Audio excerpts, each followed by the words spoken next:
টেবিলে থাকা ইটো থালা বাসনগুলো তুলে নিয়ে মেহরিন রান্নাঘরের দিকে যাচ্ছিল ধোয়ার জন্যে। এমন সময় আকস্মিকেও হন্তদন্ত হয়ে মেহরিনের সামনে দাঁড়ালো।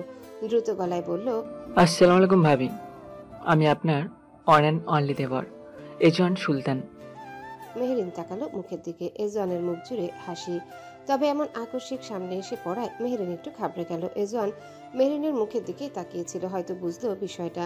সেজন্য একটু সোজা হয়ে দাঁড়িয়ে কিছুটা দূরে সরে গিয়ে মাথা চুলকে বলল, আই এম এক্সট্রিমলি সরি ভাবি, তখন চিনতে পারিনি। আমি ভেবেছি রুমাইশা। আপনি রাগ করেননি তো? মেহরিন একটু হাসার চেষ্টা করে বলল, না না ভাইয়া, আমি রাগ করিনি, আমি বুঝতে পেরেছিলাম। সত্যি তো? মন রাখার জন্য মিথ্যা বলেননি তো? সত্যি বলছি। যাক, শান্তি পাচ্ছে এখন। আপনিও কি আমায় তখন চিনতে পারেননি? জি, চিনতে পারিনি। ও হ্যাঁ, চিনবেন কি করে, আমি তো বিয়েতে আসিনি। হুম, আপনার কি আর কিছু লাগবে ভাইয়া? তা না হলে এগুলো ধুতে যেতাম। এজওয়ান তাকালো হাতের দিকে, এটো থালা বাসন। না না ভাবি, কিছু লাগবে না। মেরিন ঠিক আছে বলে চলে গেল। এজওয়ান নিজেকে বকতে লাগলো, সে এত বড় ব্লান্ডার করলো কি করে। মাহি করিডোরে দাঁড়িয়ে দেখছিল এজওয়ানের কার্যকলাপ, কিন্তু কি কথাবার্তা চলছে এজওয়ান আর মেহরিনের তা শোনা যায়নি। এজওয়ান পাশ ঘেঁষে যেতে মাহি বলল, পর্ব ৩০। আপনি যে লুইচা তা জানতাম, কিন্তু ভাইয়ের বউ জেনেও যে ওভাবে দৌড়ে যাবেন তাকে দেখতে, সেটা আনএক্সপেক্টেড ছিল। মাহির কথা এজওয়ান ঘাড় বেঁকিয়ে তাকালো মাহির দিকে। আপাদমস্তক মাহিকে দেখে রাগে মাথা ফেটে যেতে লাগলো। কত বড় সাহস এই এজওয়ান সুলতানকে লুচ্চা বলে! তারপরও শান্ত গলায় বলল, আর ইউ জেলাস মিসেস এজওয়ান? মাহির মুখে তাচ্ছিল্যের হাসি ফুটে। জেলাস? তাও আবার আপনার মতন লুচ্চাকে নিয়ে? Jealous my food. এজওয়ান এবার রাগে ফুঁসতে ফুঁসতে যেতে যেতে বলে গেল, তাহলে তুই লুচ্চা, তোর বাপ লুচ্চা, তোর 14 গোষ্ঠীও লুচ্চা। মাহি পেছন ফিরে এজওয়ানের যাবার দিকে তাকালো। আপনার মতন লুচ্চামি করি আমি? এজওয়ান পেছন ফিরে চোখ টিপে বলল, আয় তুই আর আমি লুচ্চামি করি বন্ধ করে, করবি? মাহি সামনে ফিরে হাঁটা ধরলো। বেয়াদব একটা! নিচে নেমে খাবার টেবিলে চেয়ার টেনে বসলো মাহি। ক্ষুধা লেগেছে, সকাল থেকে কিছু খায়নি। কি আশ্চর্য ফ্যামিলি, একটা বার ডাকও দিল না। মেহরিন রান্নাঘর থেকে বের হয়ে মাহিকে বসে থাকতে দেখে এগিয়ে জিজ্ঞাসা করলো, কিছু লাগবে আপু? ক্ষুধা লেগেছে ভীষণ। মেহরিন সযত্নে খাবার বেড়ে সামনে এগিয়ে দিল। মাহি হাত ধুয়ে খাবার খেতে লাগলো। আফিয়া সুলতান কোথায় যেন গিয়েছে সকালে, এখনো ফেরেনি। মাহি পাশে দাঁড়িয়ে এটা ওটা এগিয়ে দিল। খাওয়া শেষে মাহি উঠে যাওয়ার আগে মেহরিনকে বলল, তোমার এই বয়সটাই সংসার করার বয়স না মেহরিন। অল্প বয়সে বিয়ে দিয়ে, বিশেষ করে এই পরিবারে বিয়ে হওয়াটা তোমার জন্য চরম ভুল। জানি না কেন তোমার বাবা তোমায় এই পরিবারে বিয়ে দিয়েছে, তবে সামনে যে দুর্দশা অপেক্ষা করছে এই পরিবারের জন্য, সেখানে তুমি নামক বাচ্চা মেয়েটা ফেঁসে যাবে ভেবে খারাপ লাগছে। হুট করে মাহির এমন কথায় মানেটা মেহরিন বুঝলো না। কোন দুর্দশার কথা বলছে মাহি? মেহরিন রুমে চলে আসলো। সোলেমান ল্যাপটপ সামনে নিয়ে কার সাথে যেন হেডফোন গুঁজে কথা বলছে। মেহরিন গিয়ে বিছানায় বসলো। সোলেমান একবার মেহরিনের মলির মুখের দিকে তাকিয়ে ফের কাজে মনোযোগ দিল। মূলত কথা হচ্ছে মেজর জুনায়েদ খানের কেসটা নিয়ে। সেদিন মূলত ঘটেছিল টেকনাফের মেরিন ড্রাইভ সড়কে এপিবিএনের চেকপোস্টে থামানো হয় সেনাবাহিনীর অবসরপ্রাপ্ত কর্মকর্তা মেজর জুনায়েদ খানকে। তখন চেকপোস্টে এপিবিএনের পোশাকে ডিউটিতে ছিলেন একজন কনস্টেবল। তিনি সেখানে দাঁড়িয়ে গাড়ি থামানোর দায়িত্বে ছিলেন। আর আগে থেকেই চেকপোস্টের কাছে সাদা পোশাকে উপস্থিত ছিলেন বাহারছড়া ক্যাম্পের ইনচার্জ ইন্সপেক্টর ফজর আলী ও এসআই হামিম। এপিবিএনের ওই সদস্য চেকপোস্টে মেজর জুনায়েদ সিলভার রঙের প্রাইভেট কারটি থামার সংকেত দেন। কারটি একটু এগিয়ে গিয়ে থামে। কাছে যান এপিবিএনের ওই সদস্য। পরিচয় জানতে চাইলে জুনায়েদ নিজেকে সেনাবাহিনীর সাবেক মেজর পরিচয় দেন। এই সময় তিনি মেজর জুনায়েদকে চলে যেতে বলেন। হঠাৎই পরিদর্শক ফজর আলী দৌড়ে এসে গাড়ির চালকের আসনে থাকা ব্যক্তির পরিচয় জানতে চান। ইংরেজিতে নিজেকে সেনাবাহিনীর সাবেক কর্মকর্তা পরিচয় দেন মেজর জুনায়েদ। এরপরই প্রাইভেট কার থেকে প্রথমে নামানো হয় জুনায়েদের ভিডিও ধারণের সহযোগী সোভানকে। সঙ্গে সঙ্গে তাকে থাপ্পড় দেওয়া এবং জাপটে ধরে মাটিতে ফেলে দেওয়া হয়, যা করেন চেকপোস্টে থাকা এপিবিএনের সদস্যরা। এই ঘটনা দেখে জুনায়েদ চালকের আসন থেকে দরজা খুলে বেরিয়ে আসেন। হাত উঁচু করতে বলেই দূর থেকে পরপর দুটি গুলি করেন ইন্সপেক্টর ফজর। জুনায়েদের লাইসেন্স করা পিস্তল তখন গাড়িতে ছিল। এরপর কাছে এসে আরও দুটি গুলি করেন পরিদর্শক ফজর। এরপর সঙ্গে সঙ্গে মহাসড়কে লুটিয়ে পড়েন মেজর জুনায়েদ। জুনায়েদ গুলিবিদ্ধ হওয়ার পর ওসি শঙ্কর রায়কে প্রথমে ফোন দিয়ে জানান পরিদর্শক ফজর। এর কিছু সময় পরে পুলিশের গাড়িতে ঘটনাস্থলে আসেন ওসি শঙ্কর। তখন তিনি সাদা পোশাকেই ছিলেন। ঘটনাস্থলে এসে ওসি শঙ্কর সোভানকে হ্যান্ডকাপ পরাতে বললেন এবং নাক মুখ দিয়ে পানি ঢালতে থাকেন। এতে সোভান বেশ ভীষণ চিৎকার করতে থাকেন। হ্যান্ডকাপ না থাকায় শঙ্কর তার সঙ্গে থাকা পুলিশ সদস্যদের গালিগালাজ করতে থাকেন, বলেন দড়ি দিয়ে বাঁধ, নাকি সেটাও তোদের কাছে নেই। এ সময় একজন এপিবিএন সদস্য দড়ি খোঁজাখুঁজি শুরু করেন। ততক্ষণে গুলির শব্দে আশেপাশে আরও মানুষ চেকপোস্টের কাছে জড়ো হতে শুরু করে। শরীরে গুলিবিদ্ধ মেজর জুনায়েদ মাটিতে লুটিয়ে পড়ে কাতরাতে থাকেন। তখন ওসি শঙ্কর ফজরকে কিছু একটা বলে জুনায়েদের কাছে যান। প্রথমে বুকে পা দিয়ে পাড়া দেন এবং পা দিয়ে গলা চেপে ধরেন। তখনও নড়াচড়া করছিলেন জুনায়েদ। এর কিছু সময় পরই নড়াচড়া বন্ধ হয়ে যায় তার। এ সময় মেজর জুনায়েদের দিকে তাকিয়ে অট্টহাসি দেন ওসি শঙ্কর। বেশ কিছু সময় পর পুলিশের একজন এসআই একটি গাড়িতে করে মেজর জুনায়েদকে ঘটনাস্থল থেকে সরিয়ে নেন। র্যাবের তদন্ত কর্মকর্তা আশরাফুল ইসলাম অভিযোগপত্রে জুনায়েদ হত্যার ঘটনাটি পরিকল্পিতভাবে হত্যা বলে উল্লেখ করেন তিনি। অভিযোগপত্রে 15 জনকে অভিযুক্ত করা হয়। তাদের মধ্যে 9 জন টেকনাফ থানার বরখাস্তকৃত পুলিশ সদস্য, 3 জন এপিবিএন এর সদস্য এবং 3 জন বেসামরিক ব্যক্তি। সোলেমান জানতে চাইল, হত্যা করার রিজন কি ছিল? জানা গেছে একজন দুর্নীতিগ্রস্ত পুলিশ কর্মকর্তা, যিনি নিজের অপরাধ ঢাকতে তার সহকর্মীদের নিয়ে জুনায়েদকে হত্যার আয়োজন করেন। অভিযোগপত্রে বলা হয়, মাদক নির্মূলের নামে টেকনাফ থানায় নিরীহ মানুষের ওপর ওসি শঙ্কর রায় অবর্ণনীয় নির্যাতন নিপীড়নের কাহিনী জেনে গিয়েছিলেন সাবেক সেনা কর্মকর্তা জুনায়েদ ও তার সঙ্গীরা। শঙ্করের অত্যাচারের শিকার কিছু মানুষের সাক্ষাৎকারও তারা নিয়েছিলেন। বিষয়টি নিয়ে শঙ্করের সঙ্গেও জুনায়েদ এবং তার সঙ্গী মইনুল ও সুবহানের কথা হয়। এরপর বিপদ আজ করতে পেরে জুনায়েদ ও তার দলকে ধ্বংস করার সুযোগ খুঁজতে থাকেন শঙ্কর। তার পরিকল্পনাতেই চেকপোস্টে হত্যা করা হয় জুনায়েদকে। আদালতে সব স্বীকার করেছে শঙ্কর ও তার লোকেরা। সোলেমান তপ্ত শ্বাস ফেলল। ল্যাপটপটা বন্ধ করে কিছুক্ষণ গা এলিয়ে দিল সোফায়। কিছুক্ষণ এভাবে থেকে এক চোখ খুলে মেহেরিনের দিকে তাকালো। মলিনতা এখনো মুখটা থেকে সরে যায়নি। সোলেমান মৃদু স্বরে ডেকে উঠল, মেরিন। মেহেরিন ঘাড় বেঁকিয়ে তাকালো, ভ্রু নাচিয়ে জানালো, কি? সোলেমান চোখের ইশারায় কাছে আসতে বলল। মেহেরিন উঠে সোলেমানের পাশে এসে দাঁড়াতে সোলেমান হাত টেনে মেহেরিনকে কোলে বসালো। আকস্মিক এমন হয় ঘাবড়ে গেল মেহেরিন। সোলেমান মেহেরিনের গলায় মুখ ডুবিয়ে দিয়ে বলল, হোয়াটস হ্যাপেন?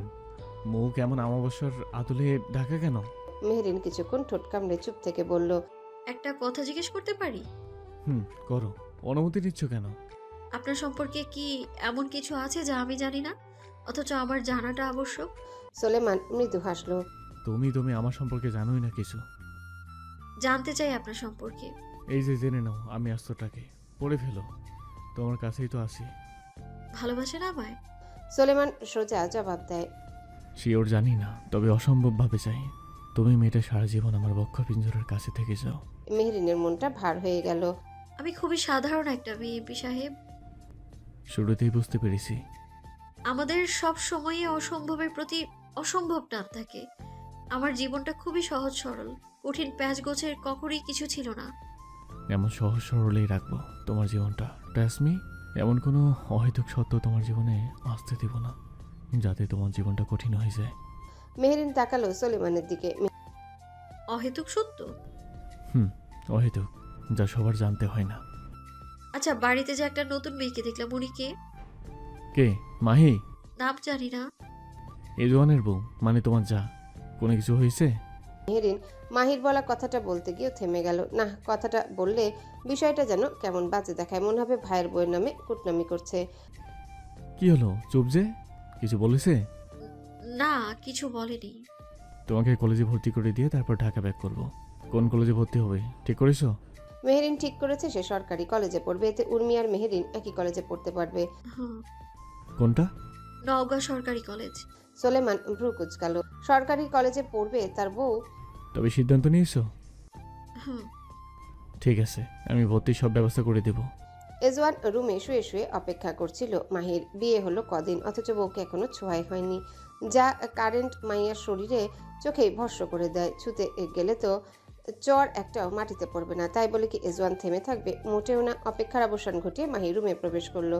বেয়াদব মেয়ে ছেলেদের মতন সেজে থাকে শুধু। এজওয়ান উবু হয়ে বলে, আমাদের উচিত হানিমুনে যাওয়া।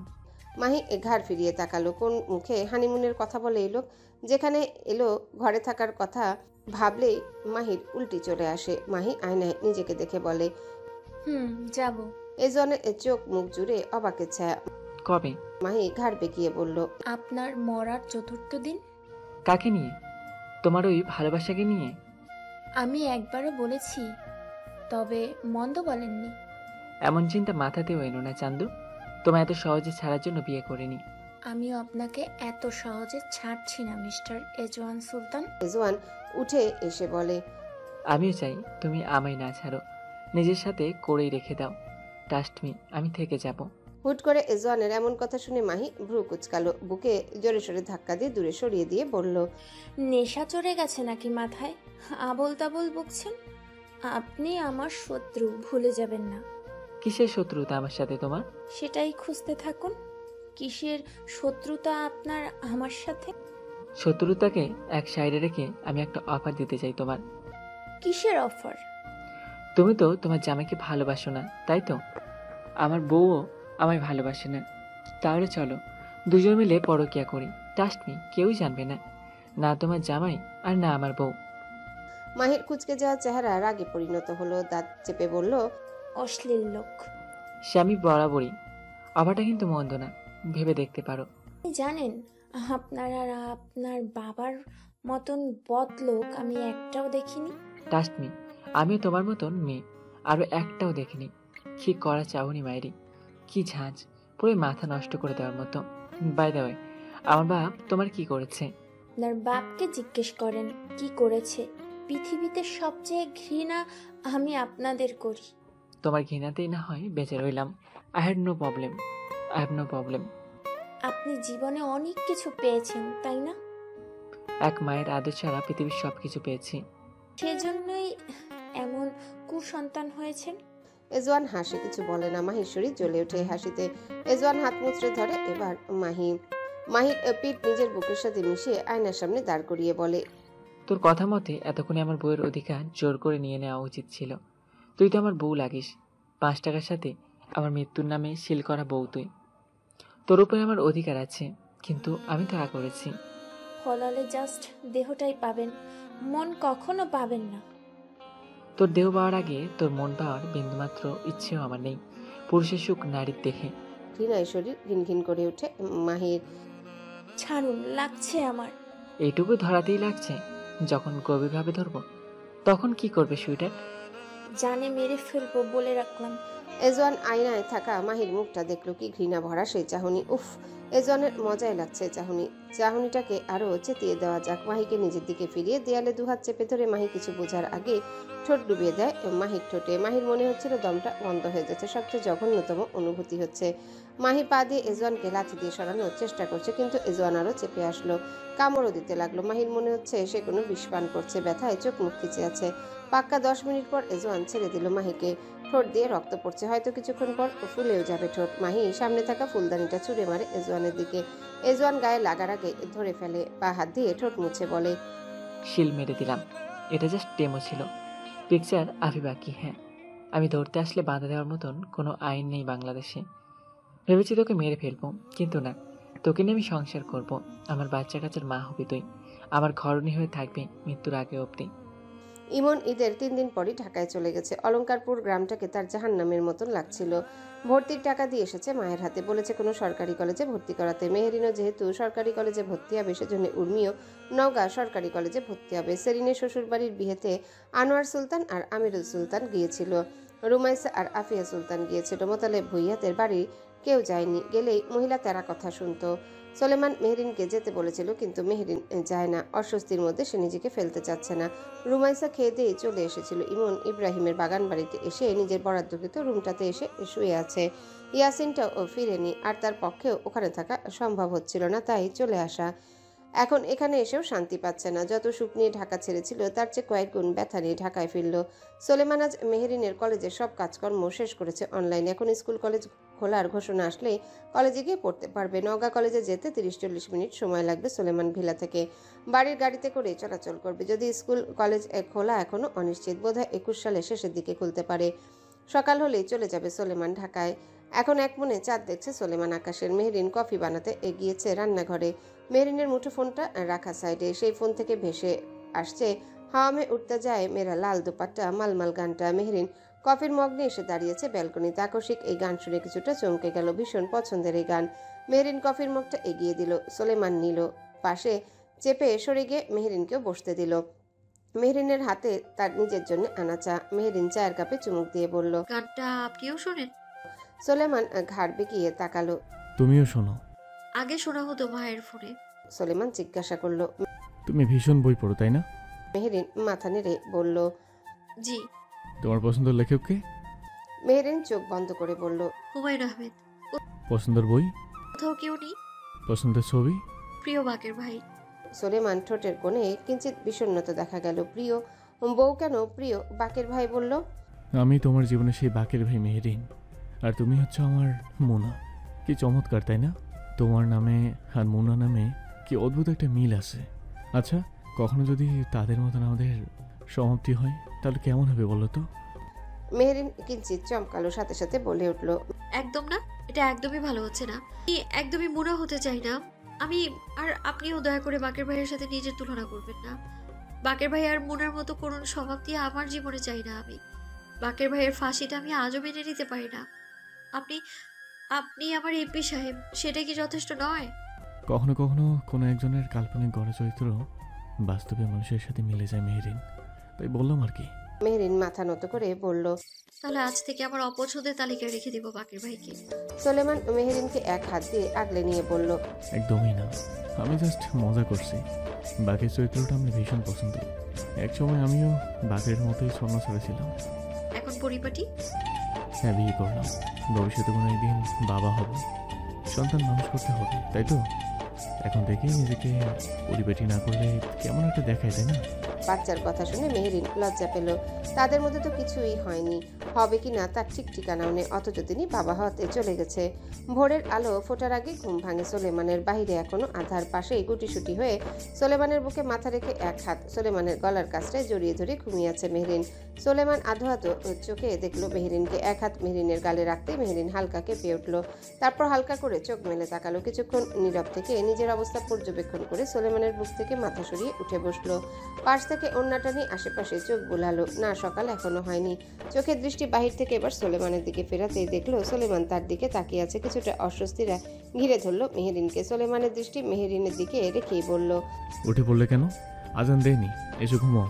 আপনি কি জেগেছিলেন সারা রাত? না, একটু আগেই ঘুম ভেঙেছে। আপনি তো আজ ঢাকা চলে যাবেন। তো না, এমনি। এসে শুয়ে থাকো, আজান দিলে তখন উঠবে।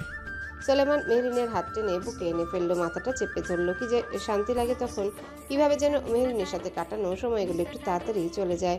সোলেমানের ইচ্ছে করে সময়টা থমকে দিতে। ঢাকায় গেলেই সে ভিন্ন রূপে পরিবর্তন হয়ে যাবে, অথচ মেহরিনের সামনে সে কি শান্ত ভদ্র হয়ে থাকে। বাস্তবে সে কি এত ভদ্র?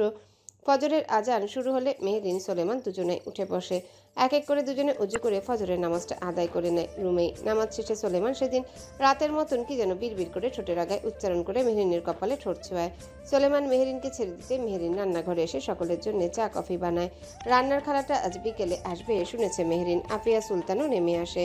সকালের খাবারটা সে বানাবে আজ। এক এক করে বাড়ির বয়স্ক পুরুষগণ এসে বসার ঘরে বসলো চায়ের জন্যে। মেহরিন সবার হাতে চায়ের কাপ তুলে দিল। আমিরুল সুলতান আর আনোয়ার সুলতান তো চায়ের প্রশংসা করে মেহরিনের। আজ বাসার সুলতানও করলো। কি অমায়িক সোলেমানের বউ, অথচ তার কপালে এক ছেলের বউ জুটেছে। কুটুটি নাড়ে না, উল্টো তাদের না খাইয়ে রেখে নিজে খাবার অর্ডার করে খায়। বাসার সুলতান পরম আফসোসের সুরে বলতে লাগলো, ভাইজান, তোমার বেটার বউয়ের মতন যদি আমার বেটার বউটা এমন হতো।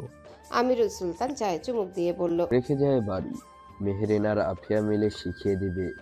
কি মেহেরিন পারবে না? মেহরিন শুধু মুচকি এক হাসি দিল। বাসার সুলতান দুঃখী মুখ করে বলল, এজন কি রাখতে দিবে ভাইজান? ছেলেটা এমনভাবে বিয়ে করলো যে লোকজন জানলে মুখ দেখানোর জো থাকবে না। ছেলেটাকে বোধহয় মানুষ বানাতে পারিনি। আহ, এভাবে বলছিস কেন? ঠিক হয়ে যাবে। সলিমনের মতন যদি একটু বুদ্ধি থাকতো মাথায়, তাহলে এভাবে বলতাম না। আনোয়ার সুলতান এবার থামিয়ে দিয়ে বলল, কম বুদ্ধি নাকি আমাদের এই জওয়ানার? সোলেমানি তো ভাই, মেয়রিন দাদু ভাই, তুমি যাও সোলেমানকে কফি দিয়ে এসো। মেহেরিন সোলেমানের কফি নিয়ে চলে গেল। রুমে এসে মেহেরিন দেখলো সোলেমান রেডি হচ্ছে। মেহেরিনের মনটা খারাপ হয়ে গেল। মলিন মুখে কফির মগটা এগিয়ে দিল। সোলেমান মেহেরিনের মুখের দিকে একবার তাকিয়ে কফির মগটা হাতে নিল। কফির মগে চুমুক বসিয়ে মেহেরিনকে জিজ্ঞাসা করলো। মন খারাপ? মেহেরিন বিছানায় বসে বলল। আহা, স্পষ্ট দেখতে পাচ্ছি মন খারাপ। মেহেরিন নত গলায় বলল। তাহলে তো জানার কথা কোনো কেন মন খারাপ। সেটাও জানি। জেনিও জিজ্ঞেস করছেন? সোলেমান মেহেরিনের দিকে তাকিয়ে মুচকি হেসে বলল। না করলে কেমন একটা দেখে না, তাই একটু জিজ্ঞাসা করলাম। মেহরিন আর কিছু বলল না। সোলেমানের কফি খাওয়া শেষ হলে নিচে আসে দুজন। ব্রেকফাস্ট করেই বের হবে। খাবার টেবিলে সবাই বসে গেছে। এজওয়ান সবে ঘুম থেকে উঠে এসে সোফায় বসলো। সাথে তার পেছন পেছন মাহিও নেমেছে। মেহরিন দূর থেকে জিজ্ঞাসা করলো। ভাইয়া কফি আনবো? এজওয়ান হাই তুলতে তুলতে বলল। জি ভাবি, লাগবে, তবে আপনার কষ্ট করে আনতে হবে না। মাহি যাও, স্বামীর জন্য কফি বানিয়ে নিয়ে এসো। মাহি ভ্রু কুচকালো। আমি নিয়ে আসবো। তাহলে কে নিয়ে আসবে? স্বামীর দেখভাল করার দায়িত্ব বউয়ের উপর।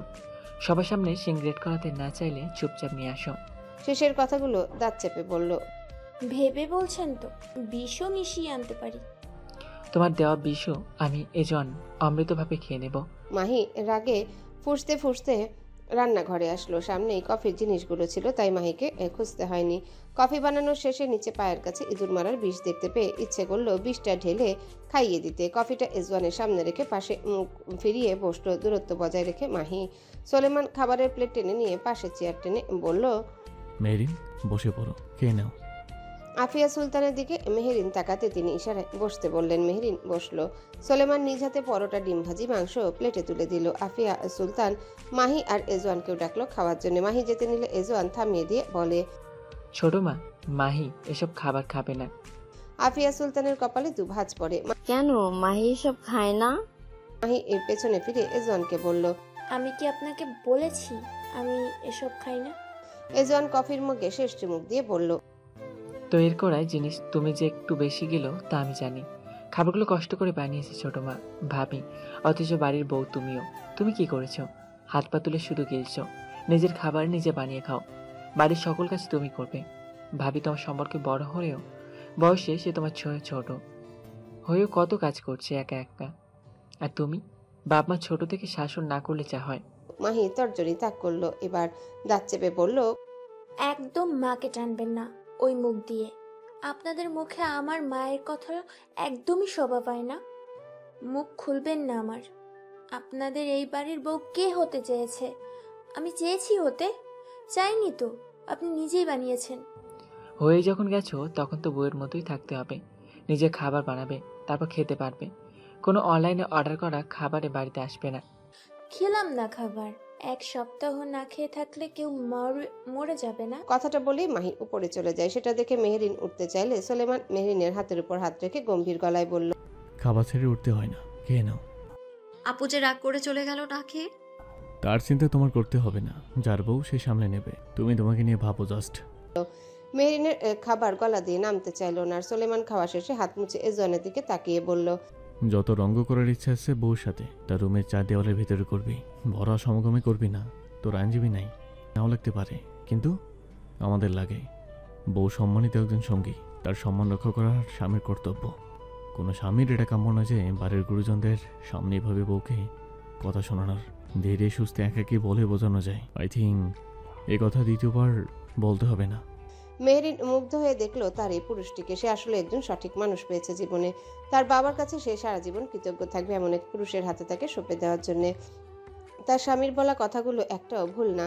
স্বামী স্ত্রী একজন আরেকজনের পোশাকের মতো। পোশাক যেমন আমাদের ইজ্জত আব্রু হেফাজত করে ও আমাদের সৌন্দর্য বৃদ্ধি করে, স্বামী স্ত্রীর ভূমিকাও তেমনি। আমাদের কারো পোশাক যদি কখনো ময়লা হয়ে যায়, সেটা যেমন আমরা একেবারে ফেলে না দিয়ে যত্ন করে পরিষ্কার করি, ঠিক তেমনি স্বামী বা স্ত্রীর কারো কোনো ত্রুটি থাকলে সেই কারণ তার পুরোটাই খারাপ, তার সাথে আর ভালো ব্যবহার করা যাবে না এমন না, বরং স্বামী স্ত্রী একজন আরেকজনের সর্বশ্রেষ্ঠ বন্ধু হবে। এজওয়ান মাথা নত করে বলল।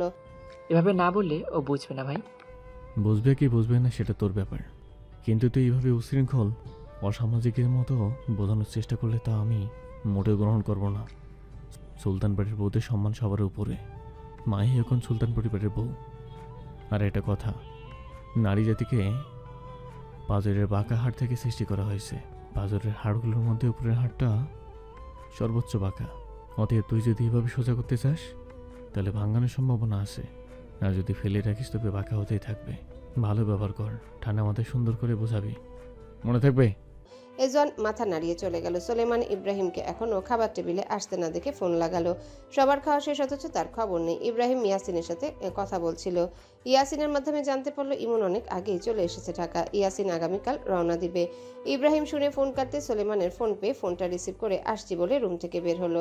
করিডোর দিয়ে মাহিকে রাগী মুখে বড় বড় পা ফেলে যেতে দেখে ভ্রু কুচকালো। মাহির আবার কি হলো? পেছন পেছন এজওয়ানকেও আসতে দেখলো। নিশ্চয়ই দুটোর মধ্যে কিছু হয়েছে। ইব্রাহিম নিচে এসে ব্রেকফাস্ট সেরে নিল। বাশা সুলতান, ইব্রাহিম আর সোলেমান যাবে। এজওয়ান না কি এখনই যাবে না ঢাকা, আরও কটা দিন এখানেই থাকবে। আনোয়ার সুলতানের মন যে কি ভারী হলো ছেলে রাতে চলে যাচ্ছে বলে।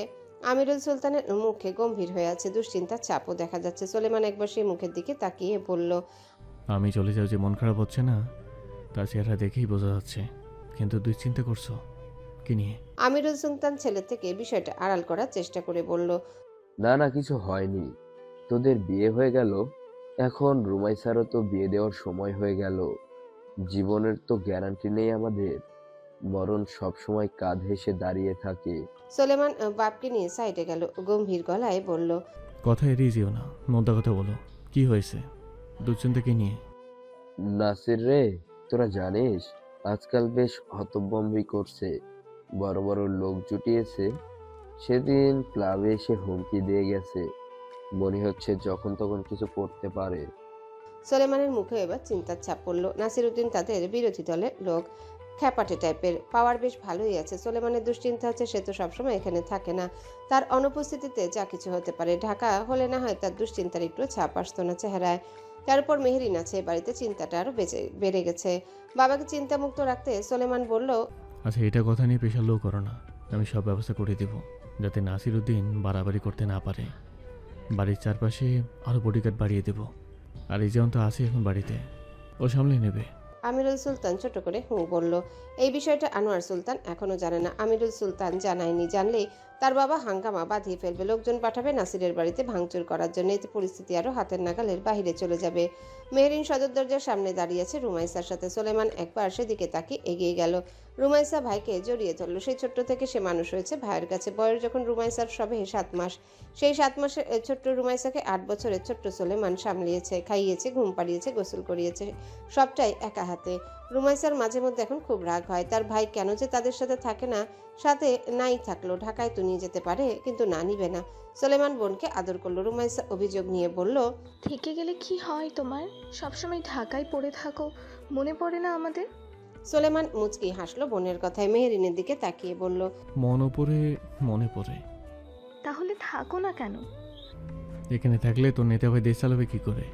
কথাটা বলতে বলতে আফিয়া সুলতান এগিয়ে আসলো। সোলেমান মাকেও জড়িয়ে ধরল। একটা বড় ভাই তো 1000টা নেতার চেয়েও উত্তম হয় মা।